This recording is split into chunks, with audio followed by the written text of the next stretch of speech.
Hello everyone, welcome to Kansas Future. This update is stirring up conversations behind the scenes in the NFL, and especially among Kansas City Chiefs fans. We've got a controversial topic you won't want to miss, so drop a like and stay tuned, because what I'm about to share could define the trajectory of this season. Let's get right to it. Is Patrick Mahomes really injured? That's right. The Chiefs' star quarterback, shining in every game, has been listed with an ankle injury. Many fans are wondering if this could affect his performance in the highly anticipated Monday Night Football matchup against the Buccaneers. With Mahomes possibly limited, the inevitable question arises, can the Chiefs maintain their undefeated record? The recent victory over the Las Vegas Raiders put Kansas City at the top with a solid 7-0, leaving fans ecstatic. But can the team still deliver at its peak if Mahomes isn't at 100%? In the last game, Mahomes put up an impressive performance, completing 27 of 38 passes for 262 yards, 2 touchdowns, and only 1 interception. He also rushed for 17 yards on 6 attempts, showing a performance that reassured coach Andy Reid. Reid stated,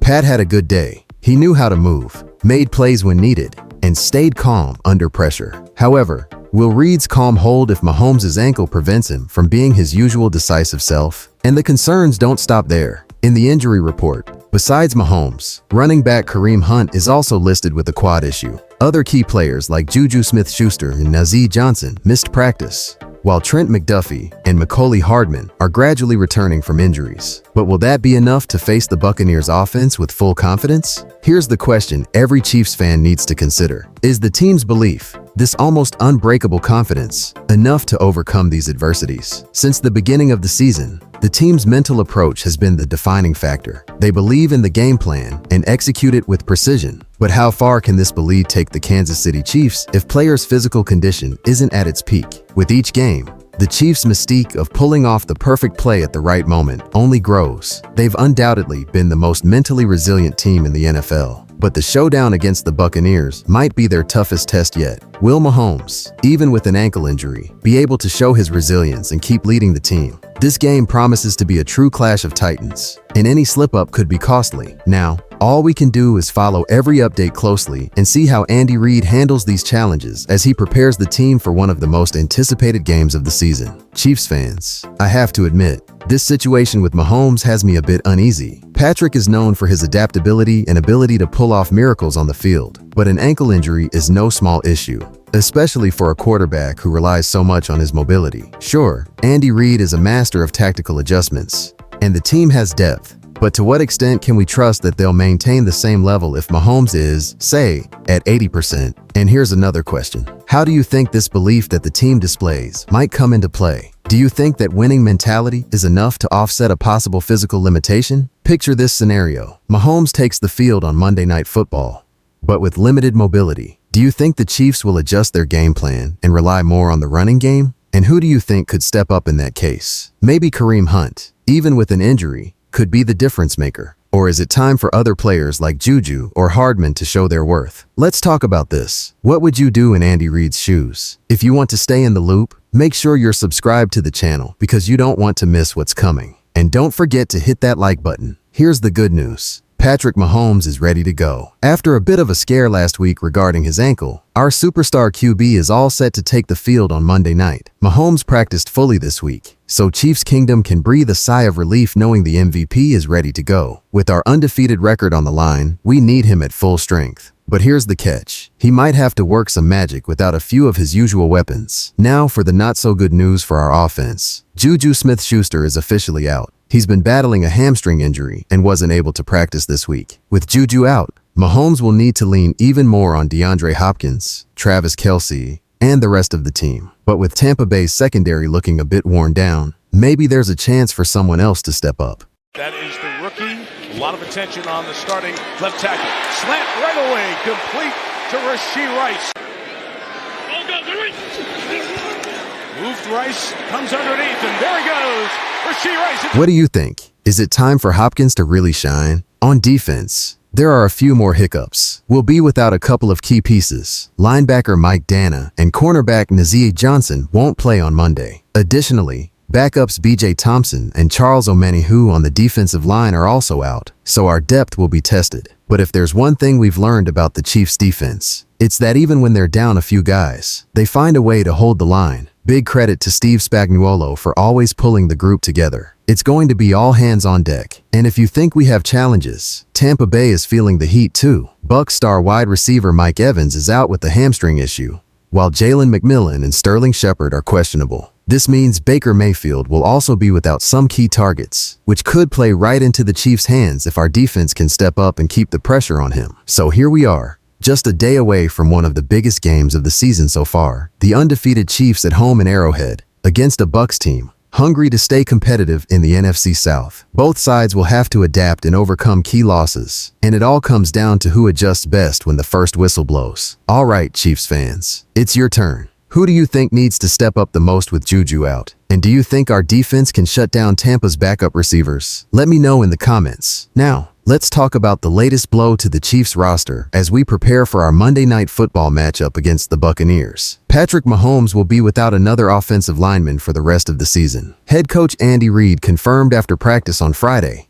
that rookie tight end Jared Goff tore his ACL during a non-contact drill. This means Goff won't be back on the field for the Chiefs this year, adding another setback to the offense. Goff, a promising fourth-round pick in this year's draft, had just started to find his rhythm with the team. His absence adds even more pressure to an already thin receiving and blocking corps for Mahomes, who has been adapting week after week to a rotating roster of offensive players. And if that weren't enough, let's not forget that Jody Fortson, another tight end, was also lost to injury earlier this season. Mahomes spoke about the challenges of losing teammates like Goff and Fortson, who bring so much commitment and toughness to the team. Speaking about Fortson, Mahomes shared, "It's extremely tough, because you know how hard he's worked to come back from injuries in the past. He's such a great guy and would do anything to be on that football field. He's one of those players where, if you tell him to block the middle linebacker, he'll do it. He'll do whatever it takes to help his team win." It's easy to see how much Mahomes values the dedication and drive of his teammates, and the loss of these players is a blow to both team morale and his strategy on the field. Every week, the Chiefs have had to rethink their approach, but they continue to find ways to win,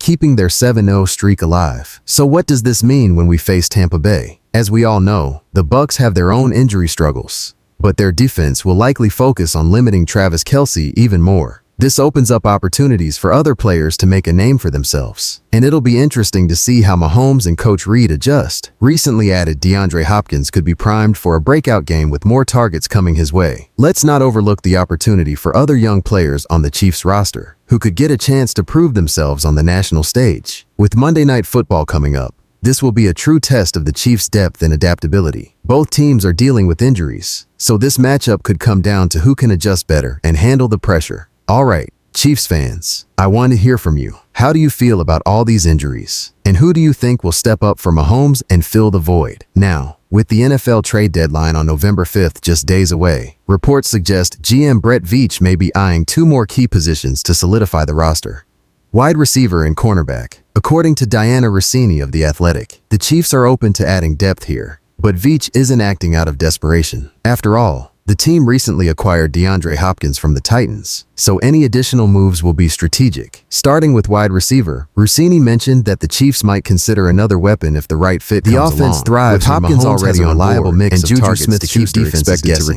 Then there's the situation at cornerback. Mahomes will soon have coordinator Steve Spagnuolo. However, someone who is young and solid essential traits for his aggressive defensive schemes. Consider it. It's a tall order though, as quality corners with those attributes aren't often on the market. Whoever the Chiefs bring in could come with some risk, but it's a position they're watching closely, especially after the recent season-ending injury to cornerback Jalen Watson. Watson's injury has created a void that backups like Joshua Williams and Nazeeh Johnson will need to fill, while Trent McDuffie continues to anchor the CB lineup. As for trade activity, Veach has already made two notable deals this season, which is unusual in the middle of the season for the Chiefs. First, we got Hopkins, which provides a big boost to the WR course. Then, there was the addition of edge rusher Josh Uche from the Patriots, helping bolster the line, while guys like Mike Dana and Charles Omenihu recover from their own injuries. Both trades send a clear signal. This team is aiming for a deep postseason run, and Veach wants the pieces in place for a serious Super Bowl push. Looking at the cornerback market, there aren't many names out there that fit Spags' ideal profile of young, fast, and adaptable. However, Veach could take a chance if someone promising becomes available. So far, names like Marcus Peters have come up in trade speculation, but his veteran status may not align with what the Chiefs are specifically looking for in terms of youth and speed. Whether a deal happens could depend on this weekend's games, as some teams may consider moving valuable assets if their playoff hopes start to fade. This is definitely a week for Chiefs fans to keep an eye on both the on-field results and off-field moves. With an undefeated record and a roster full of talent, each strategic addition could be the difference maker in a competitive postseason. What do you think, Chiefs fans? Should Veach give it another try before the trade deadline? Stay tuned, Chiefs fans, because this ride is far from over. Leave your thoughts in the comments.